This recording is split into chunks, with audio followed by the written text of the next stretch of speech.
اعوذ باللہ من الشیطان الرجیم، بسم اللہ الرحمن الرحیم۔ سورہ الاحزاب مدنی، آیات 1 تا 8، رکوع 1۔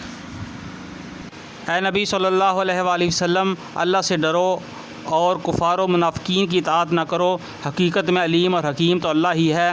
پیروی کرو اس بات کی جس کا اشارہ تمہارے رب کی طرف سے تمہیں کیا جا رہا ہے۔ اللہ ہر اس بات سے باخبر ہے جو تم لوگ کرتے ہو۔ اللہ پر توکل کرو، اللہ ہی وکیل ہونے کے لیے کافی ہے۔ اللہ نے کسی شخص کے دھڑ میں 2 دل نہیں رکھے، نہ اس نے تم لوگوں کی ان بیویوں کو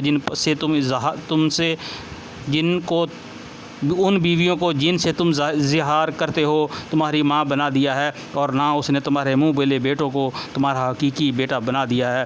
یہ تو وہ باتیں ہیں جو تم لوگ اپنے منہ سے نکال دیتے ہو، مگر اللہ وہ بات کہتا ہے جو مبنی بر حقیقت ہے، اور وہی حقیقت صحیح طریقے کی طرف رہنمائی کرتا ہے۔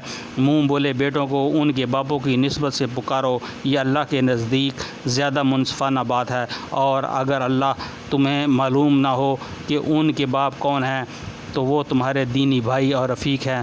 نادانستہ جو بات تم کہو اس کے لیے تم پر نہیں ہے، لیکن اس بات پر ضرور گرفت ہے جس کا تم دل سے ارادہ کرو۔ اللہ درگزر کرنے والا اور رحیم ہے۔ بلا شبہ نبی صلی اللہ علیہ وآلہ وسلم تو اہل ایمان کے لیے ان کی اپنی ذات پر مقدم ہے، اور نبی صلی اللہ علیہ وآلہ وسلم کی بیویاں ان کی مائیں ہیں، مگر کتاب اللہ کی روح سے عام مومنین و مہاجرین کے بنسبت رشتہ دار ایک دوسرے کے زیادہ حقدار ہیں۔ البتہ اپنے رفیقوں کے ساتھ تم کوئی بھلائی کرنا چاہو تو کر سکتے ہو، یہ حکم کتاب الہی میں لکھا ہوا ہے۔